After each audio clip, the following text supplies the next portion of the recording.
السلام علیکم ورحمۃ اللہ وبرکاتہ۔ شب قدر، لیلۃ القدر، اس کی تلاش میں مسلمان جو ہیں وہ طاق راتوں میں بہت محنت کر رہے ہیں۔ اسپیشلی 27ویں کی شب میں محنت زیادہ ہوتی ہے۔ حضور اکرم صلی اللہ علیہ وآلہ وسلم نے ہمیں طاق راتوں میں، یعنی کہ آڈ نائٹس میں، یعنی کہ 21ویں، 23ویں، 25ویں، 27ویں اور 29ویں کی شب میں لیلۃ القدر کو تلاش کرنے کا کہا ہے۔ بعض روایات میں اس بات پر صراحت آتی ہے کہ 27ویں ہی کی شب ہے، یا بعض علماء کا اس طرف رجحان زیادہ ہوا ہے کہ وہ 27ویں ہی کی شب ہے۔ بہرحال ایک روایت آپ سے شیئر کرنا چاہتا ہوں۔ حضرت عائشہ صدیقہ رضی اللہ تعالی عنہا اس کی راویہ ہیں۔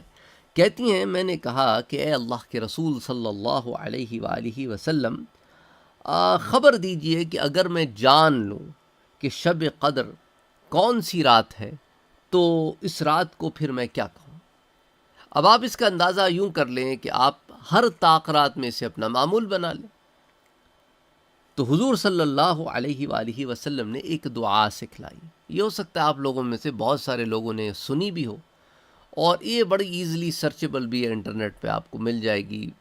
حضور نے کیا دعا سکھائی؟ کہا کہ پڑھو عائشہ، یہ پڑھو، قولی اللہم، اے ہمارے رب۔ اور آگے کیا کہو اس میں دعا میں کہ انک عفو تحب العفو فاعف عنی۔ تو کیا دعا مانگو کہ اے اللہ تو معاف کرنے والا ہے، انک عفو، تیری ہی ذات ہے جو معاف کرتی ہے، اور تحب العفو، اور صرف یہی بات نہیں ہے، تو معاف کرنے کو پسند بھی فرماتا ہے۔ تو اے میرے رب، فاعف عنی، میرے گناہوں کو بخش دے، تو مجھے معاف فرما دے۔ لیکن 3 چھوٹے چھوٹے سے جملے ہیں۔ اللہم انک عفو، اے میرے رب، اے میرے اللہ، تو معاف کرنے والا ہے، تیری ذات کے سوا کوئی معاف کرنے والا ہے نہیں۔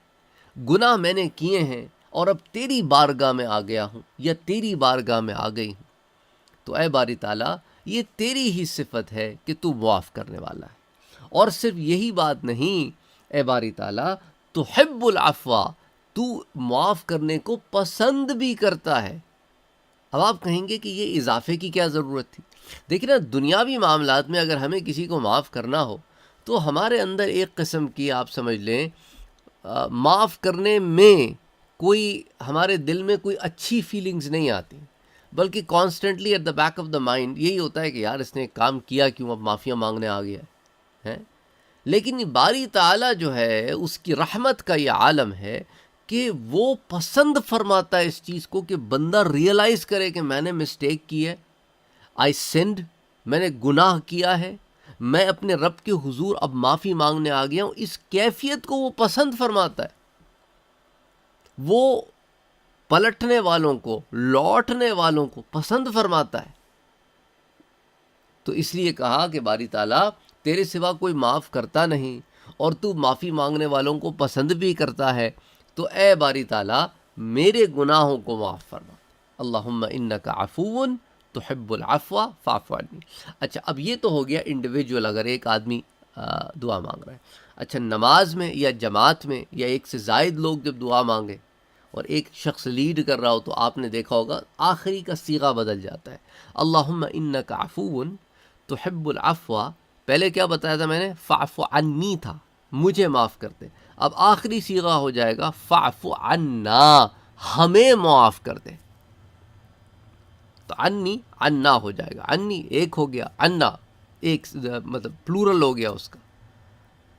تو اسی لیے آپ نے بعض دفعہ دیکھا ہوگا کہ عنا سے دعا مانگی جاتی ہے، کیونکہ جماعت کی بات ہو رہی ہے، عنی واحد کی بات ہو رہی ہے۔ تو انڈیویجولی اگر آپ مانگ رہے ہیں تو اللہم انک عفو تحب العفو فاعف عنی، جماعت میں مانگ رہے ہیں تو اللہم انک عفو تحب العفو فاعف عنا۔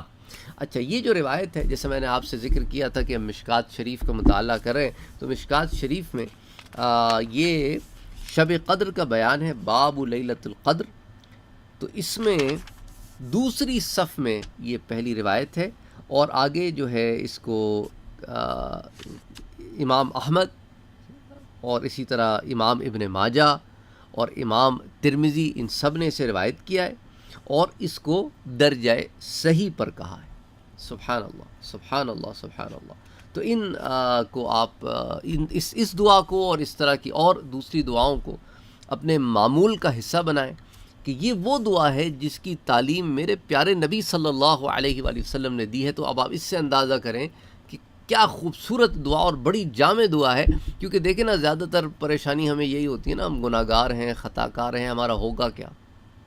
تو جب وہ رب جو رحمان ہے، جو رحیم ہے، جو غفور ہے، جو غفار ہے، جو ستار ہے، جو عیبوں کو ڈھانپنے والا ہے، جب وہ معاف کر دے تو سبحان اللہ۔ اور پھر رات بھی شب قدر یعنی لیلۃ القدر ہو تو اس کی اپنی برکتیں ہوتی ہیں۔ تو anyway اللہ تعالیٰ سے ہم یہی دعا کرتے ہیں کہ اللہ تعالیٰ ہمیں معاف فرمائے اور زیادہ سے زیادہ نیک اعمال کرنے کی توفیق عطا فرمائے۔ اپنا اور اپنوں کا بہت خیال رکھیے گا، مجھ گنہگار کو، عاجز کو اپنی دعاؤں میں یاد رکھیے گا، اور اس رمضان المبارک میں ہم سب کو اور ویسے عام دنوں میں بھی ایک دوسرے کی دعاؤں کی شدید ضرورت ہوتی ہے۔